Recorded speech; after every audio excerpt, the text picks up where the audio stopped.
دو سلام اللہ جل وعلا اور رسول رحمت شفیع معظم صلی اللہ علیہ وسلم کے حضور ناز میں پیش کرنے کے بعد معزز محترم محتشم سامعین، السلام علیکم ورحمۃ اللہ وبرکاتہ۔ بفضل ہی تعالی آج ایک مرتبہ پھر ہم یہاں حرمت قرآن کانفرنس میں شرکت کا اعزاز حاصل کر رہے ہیں۔ بارگاہ رب العزت میں دعا ہے کہ وہ ہماری حاضری کا ایک ایک لمحہ اپنی بارگاہ میں قبول فرمائے۔ قرآن مجید میرے اور آپ کے آقا و مولا حضور نبی رحمت صلی اللہ علیہ وسلم کا سب سے بڑا معجزہ ہے جو حضور کو عطا کیا گیا۔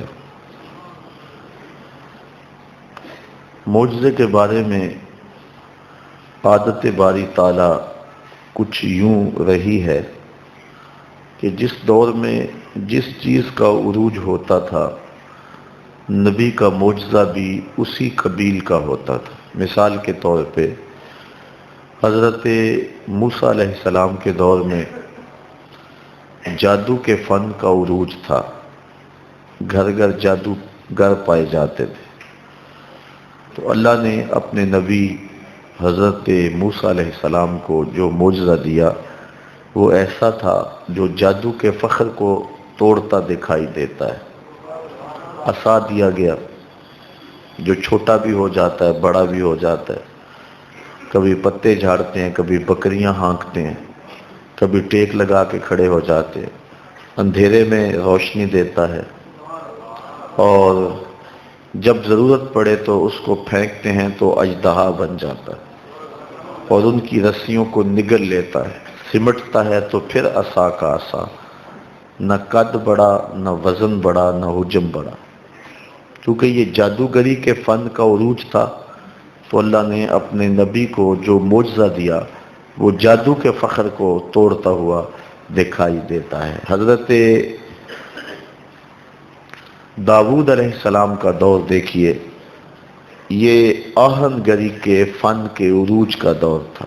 لوہے کو گرم کر کے نرم کر کے اس کو ڈھال کر کے مختلف صورتیں ظروف بنانے کی عادتیں تھیں قوم کی اور مزاج تھا، تو اللہ تعالیٰ جل شانہ نے حضرت داؤد علیہ السلام کو یہ معجزہ دیا کہ جب وہ لوہے کو ہاتھ میں لیتے موم کی طرح نرم ہو جاتا، پھر اس کی زرہیں بناتے یا اور جو چیز بنانا چاہتے وہ بنا لیتے۔ کیونکہ لوہے کے فن کا عروج تھا تو جو معجزہ دیا گیا وہ اس دور کی مطابقت میں عطا کیا گیا۔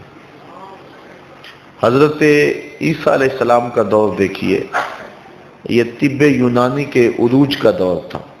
حکیم بکرات، سقراط، حکیم افلاطون، حکیم جالینوس، ان لوگوں نے ہر مرض کی تدبیر، تشخیص اور علاج معالجہ دریافت کر لیا تھا۔ صرف 3 امراض کا علاج ان سے نہیں ہو سکا تھا۔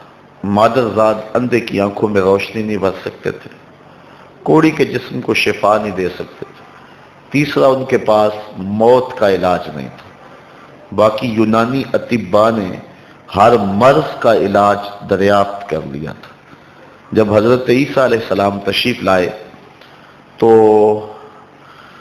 حضرت عیسیٰ علیہ السلام کے دور میں طب کا عروج تھا، تو اللہ تعالیٰ نے انہیں جو معجزات عطا فرمائے وہ یہ تھے کہ انہیں ید بیضا دیا اور انہیں یہ طاقت دی کہ جب وہ کسی نابینے کی آنکھوں پہ ہاتھ رکھتے تھے تو اس کی آنکھوں میں روشنی آ جاتی تھی، جب کسی کوڑی کے جسم پہ اپنا دست نور پھیرتے تھے تو اس کو شفا مل جاتی، مردے کو ٹھوکر مارتے تھے وہ اٹھ کے باتیں کرنے لگ جاتا۔ طب یونانی میں ان 3 امراض کا علاج نہیں تھا، تو اللہ نے اپنے نبی کو ان 3 امراض کا علاج دے کر کے مبعوث فرمایا۔ مختلف انبیاء علیہ السلام کے ادوار اور ان کو دیے گئے معجزات اور اس دور کا بانک پن، اٹھان اور عروج دیکھیے، پھر مطابقت کیجئے، آپ کو ایسا ہی ملے گا۔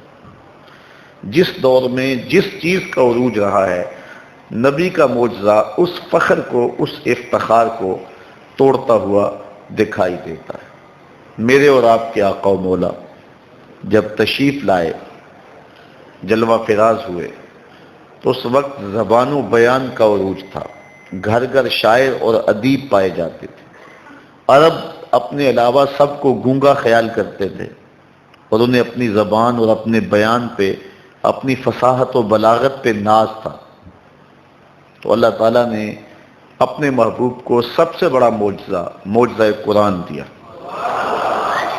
اور پھر ان کو کہا کہ اگر تمہیں ہم نے جو اپنے نبی کے سینے پہ نازل کیا ہے، اپنے عبد خاص کو جو کتاب رحمت دی ہے، اس میں اگر تمہیں شک ہے تو اس کی مثل ایک سورت لا کے دکھاؤ، اور اکیلے سے نہیں بلکہ جڑ جاؤ، اکٹھے ہو جاؤ، اپنے حمایتیوں کو بلا لو۔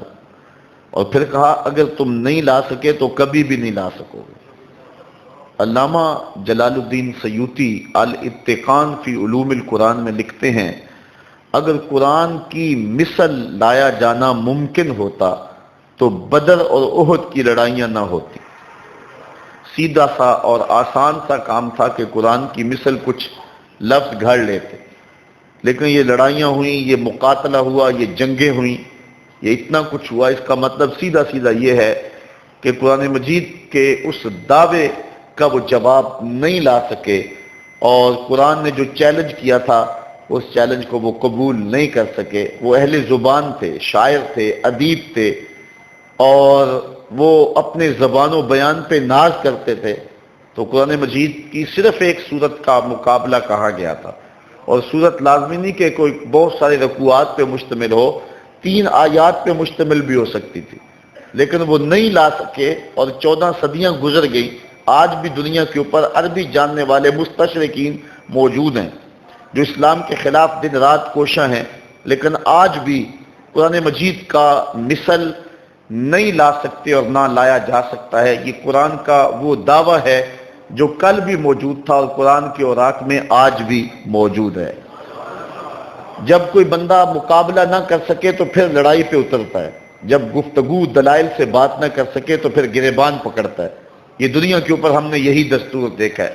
یہ بدبخت اور ملعون پادری نے جو انتہائی بدبودار اور متعفن کام کیا ہے کہ کتاب رحمت قرآن مجید کے ایک نسخے کو آگ لگائی، تو یہ اصل اس کی بے بسی کی دلیل ہے، کیونکہ اس کتاب کا مقابلہ نہیں ہو سکتا۔ اس سے قبل انہی یہود و نصارہ نے مل کر کے ڈاکٹر شروش کو ملینز اور بلینز ڈالر دے کر کے اس کو جو ہے وہ کتاب رحمت قرآن مجید کے مقابلے کے لیے ابھارا، اور اس نے مسلسل 7 سال کی محنت کے بعد الفرقان الحق کے نام سے ایک کتاب لکھی، اور اس کے بارے میں یہ دعویٰ کیا کہ یہ ہم نے قرآن مجید کا مقابلہ کر دیا ہے، اور جو قرآن نے چیلنج کیا تھا کہ ایک سورت لاؤ، ہم اس کتاب کے مقابلے میں پوری کتاب لے آئے ہیں۔ تو ڈاکٹر شوروش کی یہ کتاب، جس کو الفرقان الحق کے نام سے آپ نیٹ پہ دیکھ سکتے ہیں،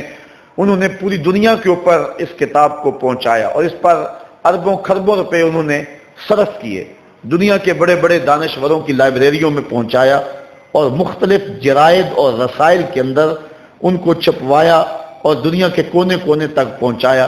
لیکن جب اہل علم نے اس کتاب کو، جس کا نام الفرقان الحق رکھا، جب دیکھا تو ردی کی ٹوکری میں پھینک دیا کہ کہاں قرآن کی عظمت اور کہاں یہ بے تکی باتیں۔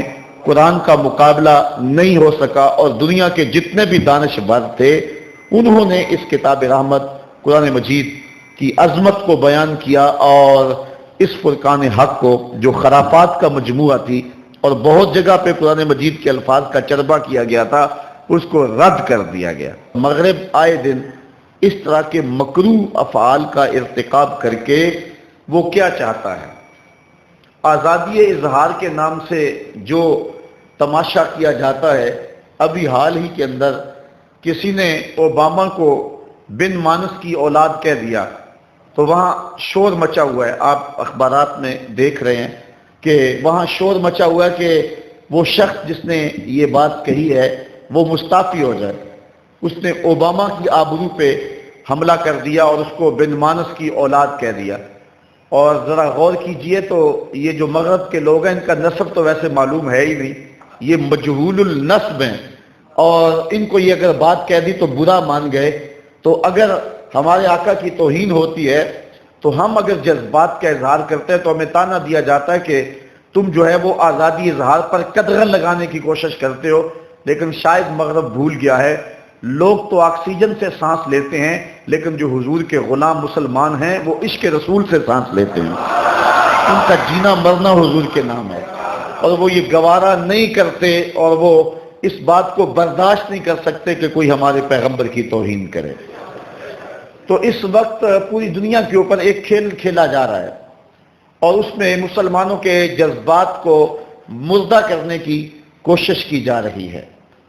اور میں یہ جب ناموس رسالت کے حوالے سے یہاں گفتگو ہوئی تھی، آپ کو شاید یاد ہوگا، میں نے کہا تھا کہ ہمارے مفکرین اس حوالے سے پریشان بھی ہیں، چونکہ ایک بات کو جب بار بار کیا جائے تو پھر احتجاج کا وہ زور باقی نہیں رہتا. اس لیے وہ بار بار چرکے لگا کر کے ہماری غیرت کی اس چنگاری کو جو ہے وہ بجھا دینا چاہتے ہیں. لیکن پریشانی اپنی جگہ پہ، لیکن اس امت کی کوکھ ابھی بھانج نہیں ہوئی. جب زبانیں کھلنے لگیں گی اور ہم اپنے آپ کو کمزور سمجھتے رہیں گے، لیکن اللہ تعالیٰ اپنے دین کی، اپنے نبی کی اور اپنے محبوب کی آبرو کی حفاظت کے لیے الوہی اہتمام بھی کرتا رہے گا. وہ تو اتنا غالب ہے کہ بابیلوں سے ہاتھی مروا دیتا ہے، وہ تو لنگڑے مچھر سے نمرود کے فخر کو توڑ دیتا ہے. اور آپ یہ تاریخ نوٹ کریں کہ گستاخان رسول کو جن لوگوں نے کیسر کردار تک پہنچایا ہے وہ بڑے بڑے علماء اور فقہاء نہیں گزرے. کوئی لوہار کی دکان سے اٹھا اور کوئی جو ہے وہ پولیس کا ایک عام ملازم تھا اور اس نے حد کر دی. تو جن لوگوں نے بھی یہ کام کیے ہیں تو وہ کوئی علماء اور بڑے بڑے صلحاء نہیں تھے. اللہ تعالیٰ کی عادت یہ ہے کہ جو لوگ حضور کی توہین میں اپنا منہ کھولے تو اللہ تعالیٰ جل شانہ ایسے لوگوں سے جو ہے ان کا کلا کما کروا دیتا ہے. اور دنیا کو یہ بتلا دیا ہے کہ اگر تم کسی کے مذہب اور عقیدت پہ حملہ کرو گے تو پھر کسی کی کوئی سیکورٹی باقی نہیں ہوگی. اور بڑے بڑے حکمران اور بڑے بڑے تخت و تاج والے جن کی اتنی اتنی لمبی زبانیں ہو گئی تھیں، ایک قدم اٹھایا ہے جو ہے وہ پولیس کے ایک ملازم نے، جس کو ممتاز قادری سے دنیا یاد کرتی ہے، اور پھر اس کے ایک قدم سے ساری زبانیں اندر چلی گئی ہیں. تو انشاءاللہ اللہ تعالیٰ اپنے دین کی آپ حفاظت کروانے والا ہے، اور اللہ تعالیٰ جس سے چاہے کام لے لے، اس کے لیے کوئی مشکل نہیں ہے.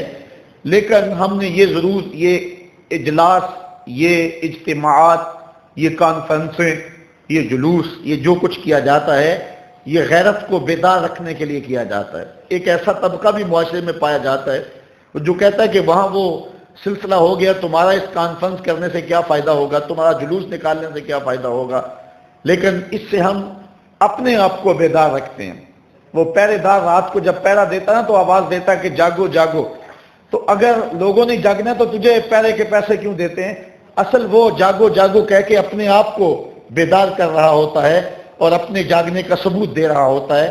اس لیے ہم نے اس موقع پہ اپنے جاگنے کا ثبوت فراہم کرنا ہے اور اس نعرے کو بلند کرنا ہے کہ آفاق کے ہر ہر گوشے میں قرآن سنا کر دم لیں گے، اب رکنا نہیں، اب تھمنا نہیں، فردوس میں جا کر دم لیں گے. اس پیغام، اس کتاب رحمت کے نور کو جہاں تک ممکن ہو ہم نے پہنچانا ہے اور یہ ہماری ذمہ داری ہے.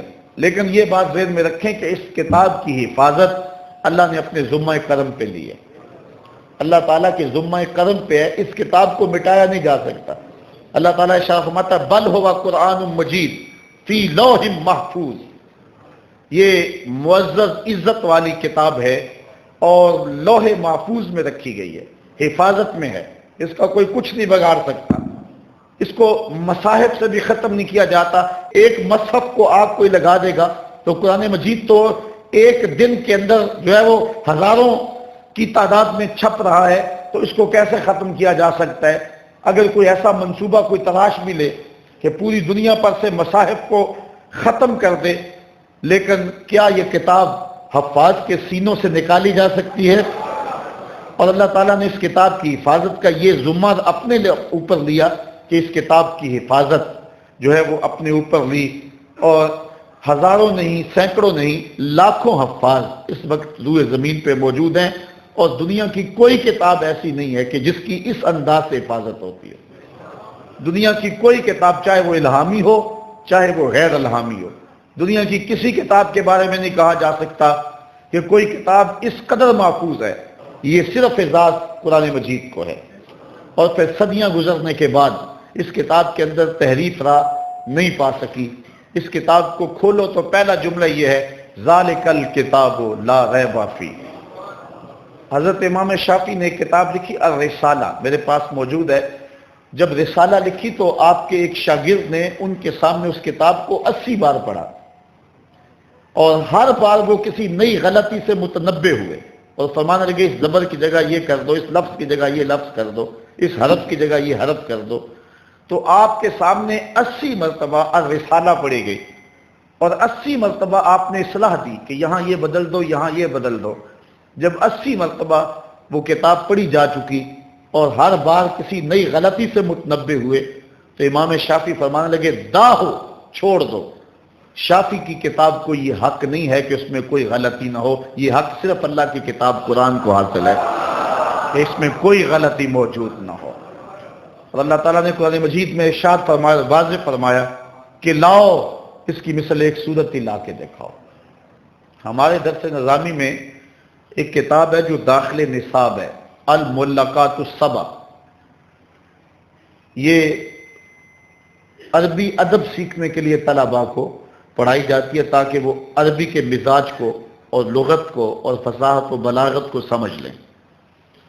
یہ 7 قصیدے ہیں جو کعبۃ اللہ کی دیوار سے لٹکے ہوئے تھے، اور فتح مکہ کے دن اتارے گئے اور فرمایا گیا انہیں محفوظ کر لو، یہ عرب کا بہترین ادب ہے۔ آج ہمارے درس نظامی کے مدارس کے اندر یہ کتاب سبقاً پڑھائی جا رہی ہے۔ یہ 7 ملقات کیا ہے؟ عرب ہر ہفتے کو کعبۃ اللہ کے پاس صحن حرم میں جمع ہوتے اور ان کے شعراء قصیدے لکھ کے لاتے، باقاعدہ منصفین بیٹھتے، جو قصیدہ سب سے اچھا ہوتا اعزاز کے لیے، اس کی عزت افزائی کے لیے اسے کعبۃ اللہ کی دیوار سے لٹکا دیتے۔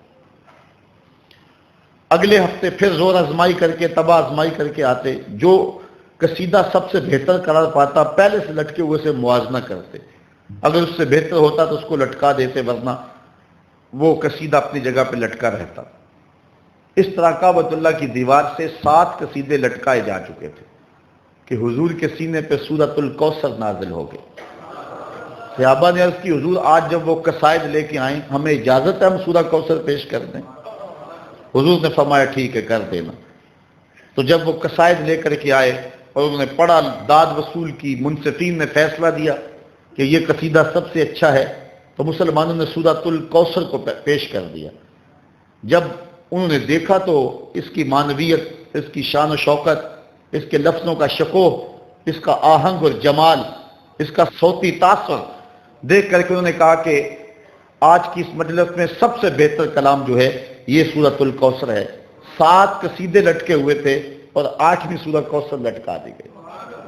شعراء کے لیے چیلنج بن گیا کہ ایک ایسی سورت جو 3 آیات پہ مشتمل ہے، پھر منسوب بھی اس شخص سے جو دین دھرم میں ان کا مخالف ہے۔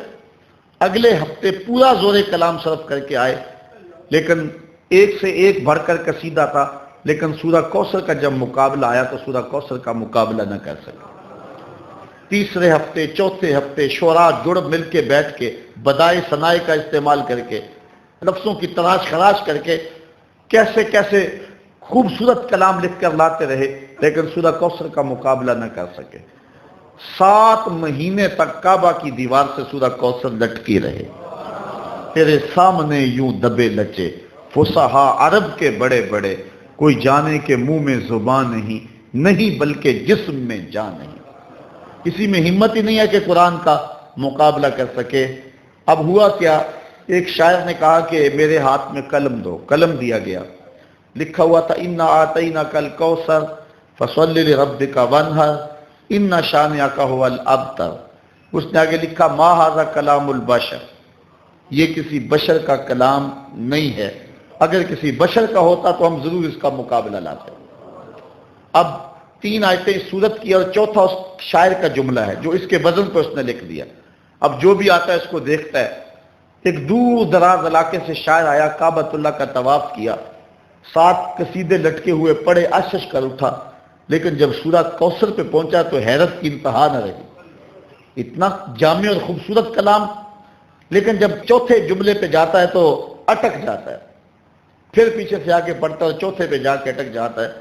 پھر اس نے کہا کہ ذرا مجھے قلم دو، قلم دیا گیا تو اس نے چوتھے جملے پہ لکیر کھینچی اور اپنی جانب سے 5واں جملہ لکھا۔ لکھا ہوا تھا انا آتیناک الکوثر فصلی لربک وانحر ان شانئک ھو الابتر ما ھذا کلام البشر۔ تو اس نے چوتھے پہ لکیر کھینچ کے آگے 5واں لکھا ولکن ھذا کلام البشر، یہ پہلے 3 کسی بشر کے نہیں، چوتھا مجھے کسی بشر کا ہی لگتا ہے۔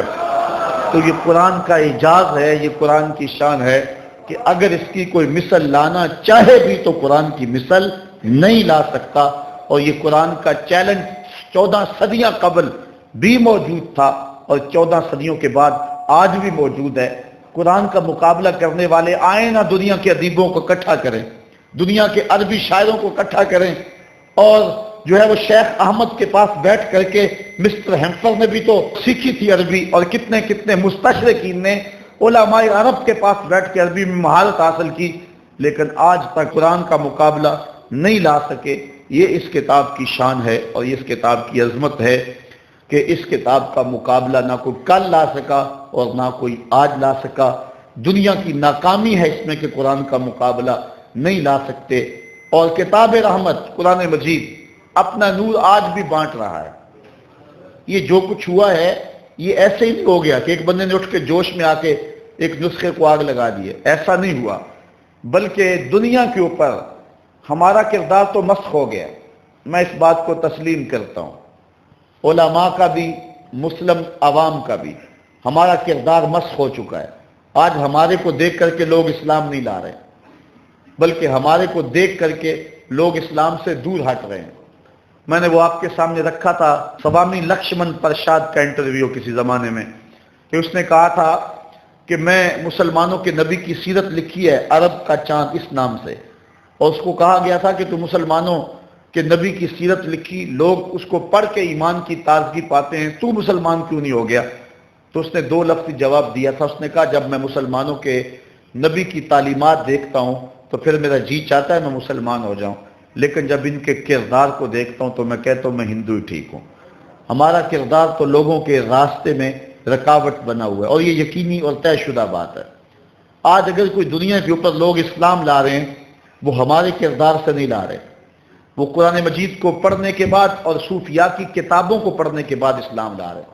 امام غزالی کو پڑھ رہے ہیں، شیخ ابو طالب مکی کو پڑھ رہے ہیں، ان لوگوں کو پڑھ کے وہ اسلام لا رہے ہیں اور قرآن مجید کو ڈائریکٹ پڑھ رہے ہیں، اور اس سے ان کو فیض مل رہا ہے۔ 9/11 کے واقعہ کے بعد امریکہ کے بک سٹالوں پہ سب سے زیادہ فروخت ہونے والی کتاب قرآن مجید ہے۔ اب مغرب کے جو ہے وہ بنیاد پرست لوگ ہیں وہ گھبرا گئے ہیں کہ اب اس اسلام کی بڑھتی ہوئی طاقت کو روکا نہیں جا سکتا، چونکہ یہ قرآن ہمارے نبی کا زندہ معجزہ ہے۔ اقبال علیہ الرحمہ نے کہا تھا کتاب زندہ قرآن حکیم حکمت او لا یزالستو قدیم۔ اقبال کہتا ہے کہ یہ کتاب زندہ ہے، یہ ہمیشہ زندگی بانٹے گی، جب امت مردہ بھی ہو جائے گی یہ کتاب پھر بھی زندہ ہوگی۔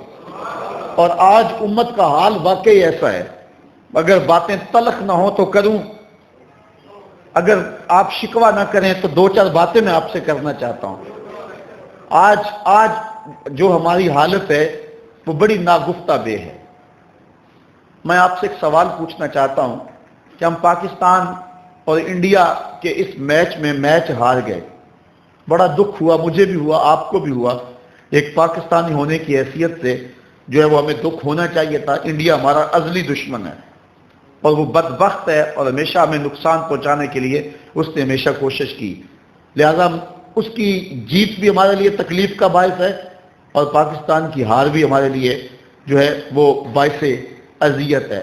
لیکن ایک کھیل کو کھیل کی حد تک ہی رہنا چاہیے.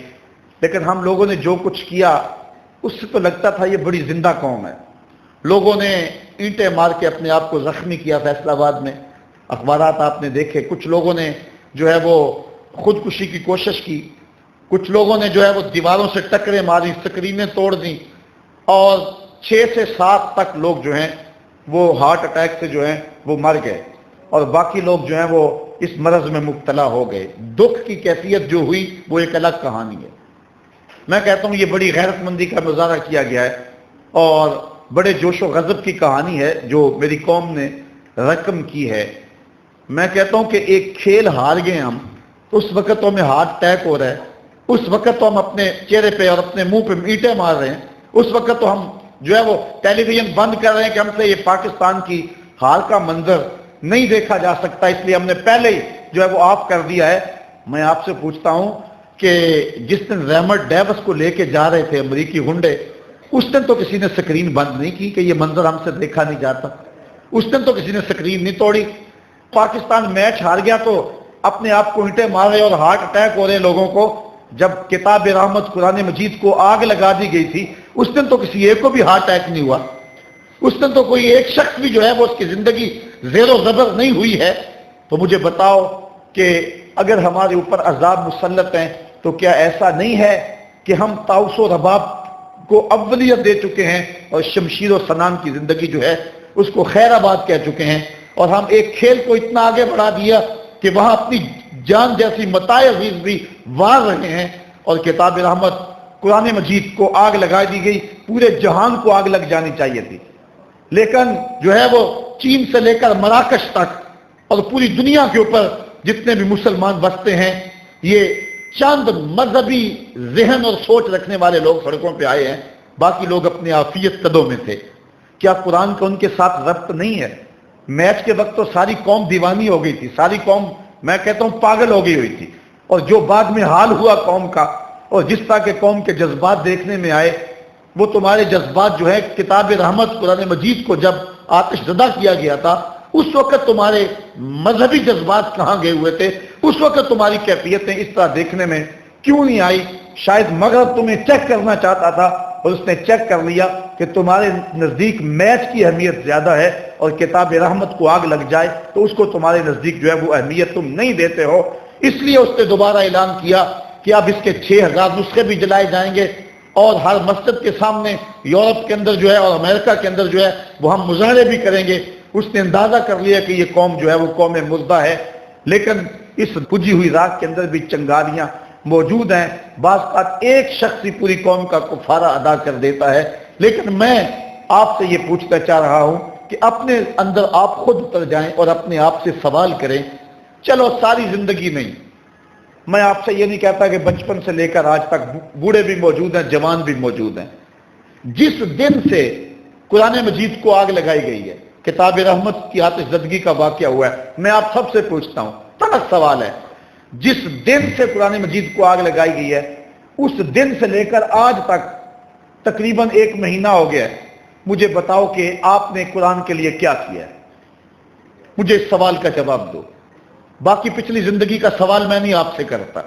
جس دن سے قرآن مجید کو آگ لگائی گئی ہے ابھی مہینہ بھی نہیں ہوا، اس 1 مہینے میں آپ لوگوں نے قرآن مجید کی خدمت اور قرآن مجید کے لیے کون سی نوکری سر انجام دی اور کیا کیا اس کے لیے؟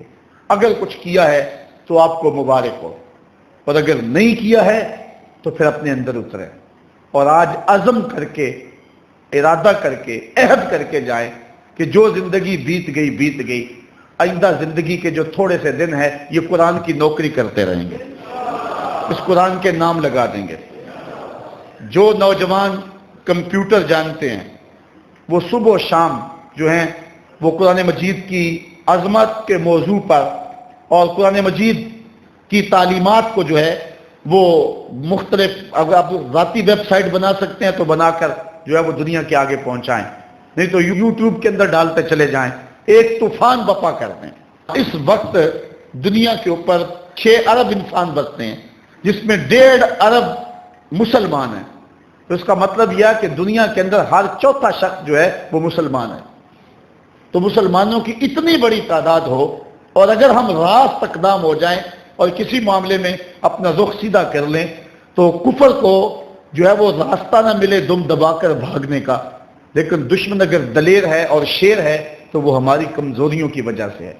ہم نے کبھی شعوری طور پہ بھی کچھ نہیں کیا ہے، یہ زمانہ جو ہے وہ میڈیا کا دور ہے، اس لیے ہم نے اس حوالے سے اپنے کردار کو، یہ مؤثر ترین کردار ہے، جب تلوار اٹھانے کا اور جب وہ حالات آئیں گے تو اس کے لیے بھی ہم نے عملی طور پہ تیار رہنا ہے، لیکن سرے دست جو ہے وہ ہم اپنے ملک کے اندر ایسا اگر کوئی عمل کرتے ہیں تو وہ خانہ جنگی کی طرف بڑھ جائے گا۔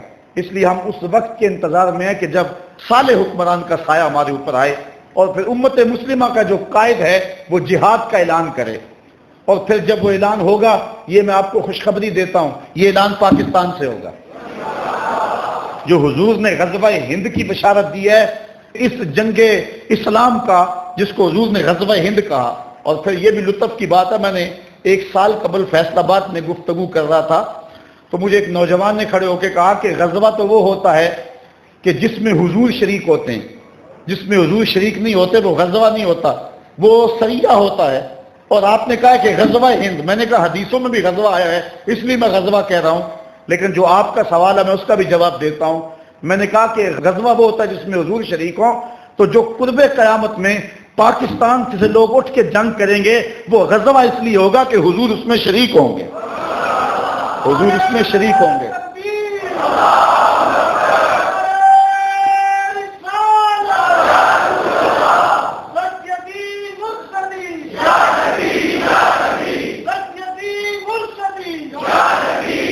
پاکستان کی روحانی ڈائری دیکھیں، جب 65 کی جنگ لگی ہے تو وہ خدام جو حضور کے روضہ کے آس پاس جھاڑو دیتے ہیں، ان میں سے کچھ لوگ سوئے تو انہوں نے خواب دیکھا کہ حضور 5 اصحاب کے روضہ انور سے نکل رہے ہیں اور حضور نے جنگی لباس پہنا ہوا اور اسلحے پہنے ہوئے۔ انہوں نے کہا ہمارے ماں باپ آپ پہ قربان ہوں، حضور آپ اس وقت جنگی لباس میں کہاں جا رہے ہیں، رات کا موقع ہے۔ تو حضور علیہ السلام نے فرمایا کہ پاکستان پہ ہندوستان نے حملہ کر دیا ہے، میں ان کی مدد کو جا رہا ہوں۔ اور پھر پاکستان کی نہیں دنیا کی عسکری تاریخ کا یہ عجوبہ ہے کہ صرف 30 سیکنڈ کے اندر ہم نے انڈیا کے 3 جہاز گرائے تھے، 3 منٹوں میں نہیں، صرف 30 سیکنڈ کے اندر، آدھے منٹ میں ہم نے انڈیا کے 3 جہاز مار گرائے تھے۔ مجھے بتاؤ کہ یہ کسی جدید ٹیکنالوجی کا کمال تھا یا محمد عربی کی تائید کا کمال تھا؟ یہ پاکستان کی تاریخ ہے، یہ پاکستان کی روحانی ڈائری ہے۔ حضور علیہ السلام نے 65 میں ہماری مدد کی، اور جب غزوہ ہند ہوگا اس وقت بھی حضور کی تائید ہمیں حاصل ہوگی، اور یہاں سے حریت کے قافلے نکلیں گے، اور پھر وہ پہلے دہلی کو کیپچر کریں گے، اس کے بعد جو ہے وہ جو دوسرا گروہ ہے جو مسلمانوں کے ساتھ، ہندوستان کے لوگوں کے ساتھ ملے گا، وہ ترک گروہ ہوگا، ترکی ساتھ ملیں گے، اور پھر یہ دونوں فوجیں اکٹھی ہو کر کے بیت المقدس پہ اسلام کا جھنڈا گاڑیں گے، اور پھر وہ وقت آئے گا کہ کافر چھپنے کے لیے جگہ تلاش کریں گے تو انہیں جگہ ہی نہیں ملے گی۔ آج تو ہم رسوا ہو رہے ہیں نا، پھر وہ وقت بھی آئے گا کہ جھنڈا ہمارے ہاتھ میں ہوگا، ایٹم بم ہمارے ہاتھ میں ہوگا، میزائل ہمارے ہاتھ میں ہوں گے، پھر ورلڈ آرڈر بھی ہمارا ہی چلے گا۔ پھر دنیا کے اوپر اگر کوئی جھنڈا اونچا ہوگا تو وہ میرے محمد کا ہی اونچا ہوگا۔ انشاءاللہ وہ وقت دور نہیں ہے، وہ آنے والا ہے۔ اگر آپ دنیا کے 56 57 58 اسلامی ممالک کا اس وقت تجزیہ کریں تو اس وقت دنیا کے اوپر اگر کوئی فوجی پاور تو وہ 2 ہی ملک ہیں، ایک ترکی اور ایک پاکستان، باقیوں کی جو آرمی ہے وہ نہ ہونے کے برابر ہے۔ اور حضور علیہ السلام نے جو بشارت دی تھی کہ ہندوستان سے لوگ اٹھیں گے، پھر ترک کے مجاہد ساتھ شامل ہوں گے۔ یہ پاکستان آرمی نے انشاءاللہ ہماری مدد کے ساتھ آگے بڑھنا ہے۔ اب ہمارے لیے 2 ہی راستے رہ گئے ہیں، موت تو آئے گی، اب ایک بہت بڑا فساد بپا ہونے والا ہے، لیکن یہ بات آپ کو بتاؤں کہ دو طرح کے لوگ ہوں گے، موت سے بچ نہیں کوئی سکے گا جو ہلاک ہونے والے ہیں، لیکن کچھ لوگ کتے کی موت مریں گے، کچھ شہادت کا تاج پہنیں گے۔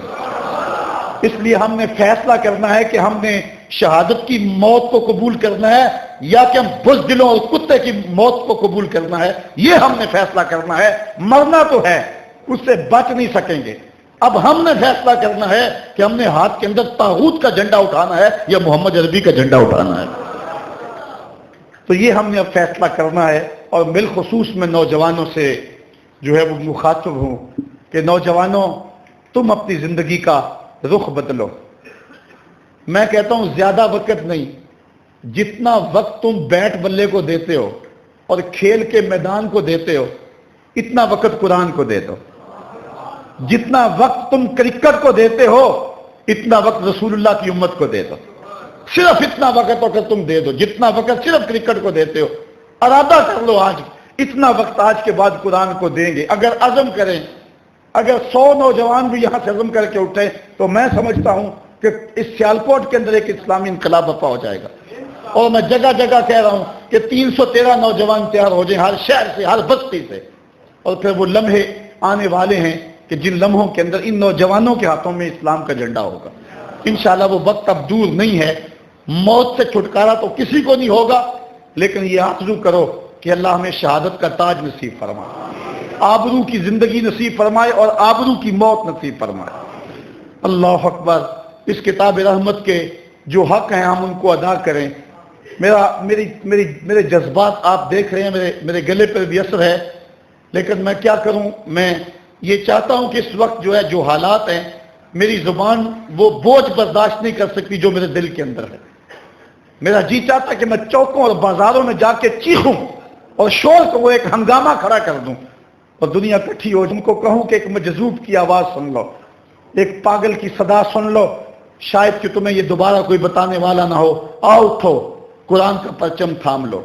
یہ تمہیں موقع تقدیر نے ایک بار اور دیا ہے، قدرت بار بار موقع نہیں دیا کرتی، یہ تمہیں موقع دیا ہے، اور اتنا بڑا حادثہ ہوا ہے قرآن مجید کی آتش زدگی کا کہ امت مسلمہ کے لیے اس سے بڑا کوئی حادثہ اور کیا ہو سکتا ہے، لیکن اب بھی اگر نہ اٹھے تو شاید ہمیں تاریخ معاف نہ کرے۔ اللہ تعالیٰ جل شانہ ہمیں کتاب رحمت کی نوکری کی توفیق نصیب فرمائے۔ اس کتاب رحمت قرآن مجید کے ہمارے ذمے جو ہیں وہ 6 حق ہیں جن کو ہم نے ادا کرنا ہے۔ پہلا حق اس کتاب کا کہ اس کو اللہ کی کتاب مانا جائے، اور یہ غیر مخلوق ہے، مخلوق نہیں ہے۔ اب اس وقت مجھے امام احمد بن حنبل یاد آئے۔ اس کتاب رحمت پر پہلے بھی حملے ہوتے رہے، چونکہ امت مسلمہ کا اثاثہ یہ کتاب ہے۔ اقبال کہتا ہے گر تو می خواہی مسلمہ زیستن، نیست ممکن جز بقرآن زیستن۔ اگر تو مومن بن کے جینا چاہتا ہے تو قرآن کے بغیر تو جی نہیں سکتا ہے۔ یہ امت مسلمہ کا نصاب ہے، نصاب۔ امت مسلمہ کا مرکز بیت اللہ اور گنبد خضرا ہے، اور ان کا نصاب قرآن مجید ہے، میر کارواں حضور ہیں۔ اس لیے ہدایت کے ان چشموں کو اوباما نے کہا تھا کہ ہم جو ہے وہ مکے اور مدینے 2 بستیوں کو مٹا دیں تو دنیا پر امن قائم ہو سکتا ہے۔ دوسرا حملہ خاکوں کے ذریعے انہوں نے حضور کی ذات پہ کیا تھا، اور تیسرا حملہ اب انہوں نے قرآن مجید پہ کیا ہے، اور یہی ہمارے مراکز ہیں۔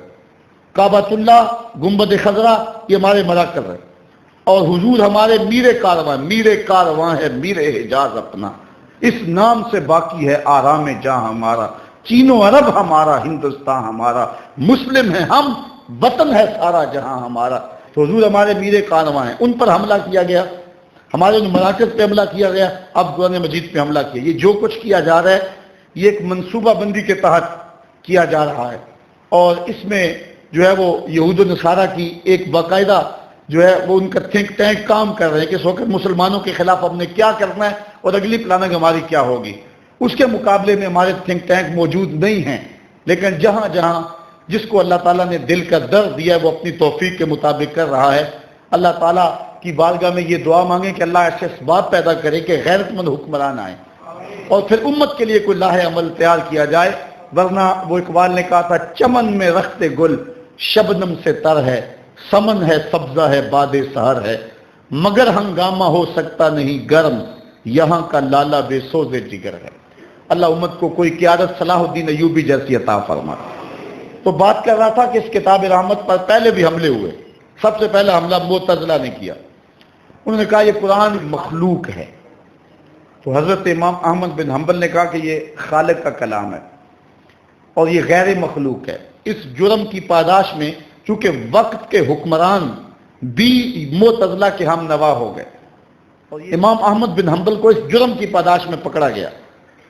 جب امام کو جیل میں لے جایا گیا تو کالا کالا رسول اللہ کے ماحول میں پلنے والا امام، انہوں نے کبھی کوڑے تو کھائے نہیں تھے، لیکن جب جیل میں جا کے امام کو کوڑے مارے جاتے نا تو امام آگے سے کہتے اللہم اغفر لابن الہیثم، اے اللہ ابن ہیثم کی مغفرت کر دے۔ جلاد نے روک کے پوچھا کہ حضرت یہ ابن ہیثم تو عرب کا مشہور ڈاکو ہے، تو آپ اس ڈاکو کے لیے دعائیں مانگ رہے ہیں؟ جب بھی کوڑا لگتا آپ کہتے اللہم اغفر لابن الہیثم، اے اللہ ابن ہیثم کی مغفرت کر دے۔ تو لوگوں نے کہا کہ ابن ہیثم تو ڈاکو ہے اور آپ اس ڈاکو کے لیے بخشش کی دعائیں مانگ رہے ہیں۔ تو حضرت امام احمد بن حنبل کا جملہ سنیے۔ امام احمد بن حنبل فرمانے لگے ہے ڈاکو لیکن بات بڑی پتے کی کر گیا۔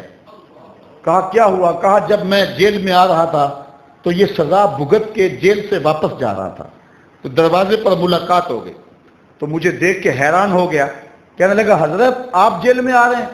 میں نے کہا کہ مسئلہ خلق قرآن میں جیل میں آ رہا ہوں کہ حکمرانوں کا مزاج معتزلہ کے مطابق ہے کہ قرآن مخلوق ہے، اور میں کہتا ہوں مخلوق نہیں ہے بلکہ غیر مخلوق ہے، اس جرم میں مجھے پکڑا اور مجھے جیل میں ڈال رہے ہیں۔ تو ابن الہیثم کہنے لگا کہ میں 100ویں مرتبہ کوڑے کھا کے واپس جا رہا ہوں، ہر بار ڈاکہ کرتا ہوں اور میں اس دھرتی کے اوپر شیطان کا نمائندہ ہوں، 100ویں مرتبہ سزا بھگت کے واپس جا رہا ہوں اور اپنا کام جا کے پھر بھی نہیں چھوڑوں گا۔ مجھے کہنے لگا اے احمد بن حنبل میں تو شیطان کا نمائندہ ہوں اور میں شیطان کی کانڈ نہیں لگنے دی، اور تم تو رحمان کے نمائندے ہو، کہیں ایسا نہ ہونا کہ کوڑوں کی ضرب سے بھاگ جاؤ اور اپنے موقف سے دستبردار ہو جاؤ۔ کہتے ہیں کوڑوں کی ضرب تو بڑی ہے لیکن جب کوڑا میرے بدن پہ لگتا ہے تو مجھے اس کا جملہ یاد آ جاتا ہے اور میرے میں حوصلہ پیدا ہو جاتا ہے کہ وہ شیطان کا نمائندہ ہو کے شیطان کی پشت نہیں لگنے دی اس نے، میں تو رحمان کا رہندہ ہوں، تو اسلام کا جھنڈا کیسے نیچا ہونے دوں گا؟ تو پہلا حق اس کتاب رحمت قرآن مجید کا ہے کہ اس کو مانا جائے کہ یہ اللہ کی کتاب ہے۔ تلاوت یہ دوسرا حق ہے۔ سیارہ ڈائجسٹ چھپا تھا، اس کا قرآن نمبر، اس میں ایک واقعہ لکھا تھا، ہندوستان کے کسی مسلمان قبرستان میں تقسیم ہند سے قبل قبرستان میں قبر کھودتے کھودتے 7 والی قبر کی اینٹ گر گئی۔ جب اینٹ گری تو قبر کا جو مدفون تھا اس کا کفن بھی میلا نہیں ہوا بلکہ ایک تازہ پھول اگا ہوا تھا اور گلاب کی مہک پوری لاحد میں تھی اور وہ اس کے نتنوں کے قریب خوشبو دے رہا تھا۔ لوگوں نے اینٹ واپس کر دی، لگا دی، تدفین کر کے اس شخص کی جستجو میں نکلے کہ یہ کون سا شخص ہے، کوئی اللہ کا ولی ہے، کوئی نیک شخص ہے۔ چلتے چلتے ایک بوڑھی عورت کے گھر تک ان کی رسائی ہوئی جو اس کی بیوہ تھی اور ابھی موجود تھی۔ جا کر کے پوچھا کہ ہم نے تیرے شوہر کی قبر کے اندر اسے دیکھا ہے کہ اس کا کفن بھی میلا نہیں ہوا اور تازہ گلاب کا پھول جو ہے اس کی قبر میں کھلا ہوا ہے، تو بتانا وہ کون سا نیک عمل کرتی تھی تاکہ ہمیں پتہ چلے۔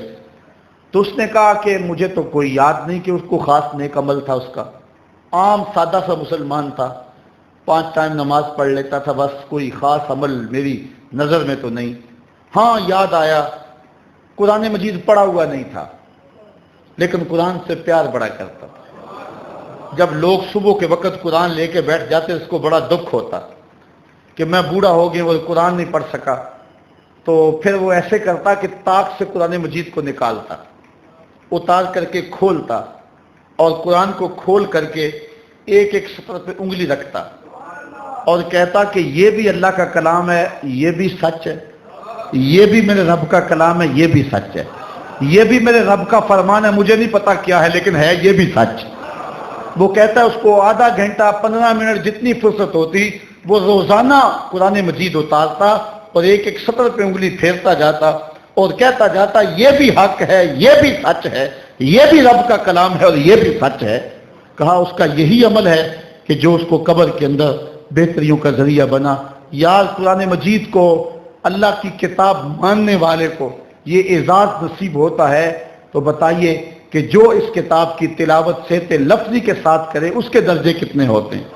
حضور علیہ السلام نے فرمایا جو قرآن پڑھتا ہے لیکن زبان کے اندر لکنت کی وجہ سے اس سے صحیح پڑھا نہیں جاتا اور وہ اٹک اٹک کے پڑھتا ہے، اللہ کے محبوب فرماتے ہیں اللہ اس کو پڑھنے والوں سے دگنا ثواب دیتا ہے، دوہرا ثواب اس کو ہوتا ہے۔ یہ دوسرا حق ہے کہ اس کتاب کی تلاوت کی جائے۔ یہ معمول بنائیں کہ روزانہ کم از کم 2 رکوع ضرور اس کتاب رحمت کی تلاوت کریں۔ کیا اس بات کا عہد کرتے ہیں کہ 2 رکوع ضرور تلاوت کریں؟ آج گھروں میں برکت اس لیے نہیں رہی، ہمارے گھروں میں جو ہے وہ قرآن نہیں رہا۔ کبھی کسی کا فون آ جائے نا رات، یا کسی کو کام اچانک پڑ جائے، تو بعض ساتھی ایسے ہوتے ہیں کہ ان کو فون پہ بات ہوتی ہے تو وہ کہتے ہیں کہ میں جاگ ہی رہا تھا، بلکہ نیند نہیں آ رہی تھی، میں نے فلاں چینل کھولا ہوا تھا اور میں جو ہے وہ دیکھ رہا تھا، نیند نہیں نہ آ رہی تو دل بہلانے کے لیے چینل کھول لیا۔ تو میں کہا کرتا ہوں جب نیند نہیں آ رہی تم چینل کھولتے ہو، کاش کے قرآن کھول لیتے۔ چینل تمہیں سکون نہیں دیتا، تم قرآن کھولتے، قرآن کی آیتیں تمہیں نور دیتی۔ حضور نے فرمایا راتوں کو اٹھ اٹھ کے قرآن پڑھا کرو اور قرآن پڑھتے ہوئے رویا کرو۔ فَإِلَّمْ تَبْكُوا فَتَبَاكُوا، اگر رونا نہ آئے تو رونے کی کوشش کیا کرو۔ حضرت داتا صاحب سے کسی نے پوچھا اگر کوئی رونے کی کوشش کرے پھر بھی رونا نہ آئے، تو آپ فرمانے لگے پھر مقدر پہ رویا کرے۔ اتنا سنگ دل ہو گیا ہے کہ رونے کی کوشش کرتا ہے تو پھر بھی اس کو رونا نہیں آتا۔ فرمایا اگر اللہ سے باتیں کرنے کو جی چاہے تو قرآن کھول کے بیٹھ جایا کرو، یہ اپنے رب سے ہم کلام ہونا ہے۔ بلکہ حضور فرمایا قرآن اللہ کی وہ لٹکتی ہوئی رسی ہے جس کا ایک سرا تمہارے ہاتھ میں ہے، دوسرا سرا تمہارے رب کے ہاتھ میں ہے۔ اس کتاب رحمت کا تیسرا حق جو ہے، اس کو سمجھنا، یہ کیا کہہ رہا ہے، یہ پیغام کیا دے رہا ہے، یہ ہمیں بتا کیا رہا ہے۔ حضور کی معرفت ہمارے نام خط ہے، وہ ہم عربی نہیں جانتے ہیں، لیکن جب اگر خط کسی کا آ جائے انگلش میں، ہم انگلش نہ جانتے ہوں تو وہ چٹھی لے کر کسی پڑھے لکھے شخص کے پاس چلے جاتے ہیں کہ ہمیں پڑھ کے تو سناؤ، خوشخبری ہے یا کسی غم کی بات ہے۔ قرآن مجید عربی ہم نہیں جانتے تو ایسے لوگوں کے پاس جائیں جو عربی کے مزاج سے واقف ہیں، ان کو کہو یہ ہمارے رب کا پیغام ہے جو ہمارے رسول اللہ کی معرفت ہمارے تک پہنچا ہے، ہمیں بتایا جائے یہ کتاب ہمیں کیا کہتی ہے، اس کو مفاہیم و مطالب کے ساتھ پڑھا جائے، یہ اس کتاب کا تیسرا حق ہے۔ چوتھا حق اس کتاب کا یہ ہے کہ اس کتاب پر عمل کیا جائے، جن چیزوں سے کتاب منع کرتی ہے ان سے رک جایا جائے اور جن چیزوں کا حکم دیتی ہے ان کو بجا لایا جائے۔ یہ بھی اپنے دامن میں مضمون بڑی اہمیت رکھتا ہے، مجھے وقت کا احساس ہے۔ اور پانچواں حق اس کتاب کا یہ ہے کہ اس کتاب کا ابلاغ کیا جائے، دنیا کے کونے کونے تک اس کتاب رحمت کو پہنچایا جائے۔ اتنی بڑی صداقت اور اتنی بڑی حقیقت یہ ہمارے پاس موجود ہے، لیکن ہم نے اس کو پوری دنیا تک ابھی تک پہنچا نہیں سکے ہیں۔ اس وقت ضرورت ہے صبر کی کہ اس کتاب کے علم کو، جھنڈے کو لے کر کے اٹھے اور دنیا کے ایک ایک گوشے تک اس کتاب رحمت کو پہنچائیں، اس کے مفاہیم کو، اس کی صداقتوں کو، اس کی سچائیوں کو، اس کے اجالوں کو دنیا کے ایک ایک کونے تک اور ایک ایک گوشے تک اس کتاب رحمت کو پہنچائیں۔ اور چھٹا حق اس کتاب کا یہ ہے کہ اگر اس کتاب کی کوئی توہین کرتا ہے تو ہم اپنی جان پہ کھیل جائیں، اس کتاب کی توہین نہ ہونے دیں۔ یہ ہماری ذمہ داری ہے اور اس کو ہم نے نبھانا ہے۔ جہاں تک ہماری پہنچ نہیں ہے وہاں تک ہم سے نہیں پوچھا جائے گا، اور جہاں تک ہماری پہنچ ہے وہاں ہمیں ضرور سوال ہوگا۔ اللہ تعالیٰ جل شانہ کی بارگاہ میں یہ دعا ہے کہ اللہ تعالیٰ ہمیں اس کتاب رحمت کی نوکری کی توفیق عطا فرمائے۔ اللہ اپنی خاص کرم نوازیوں کا نور نصیب فرمائے۔ وآخر دعوانا ان الحمد للہ رب العالمین۔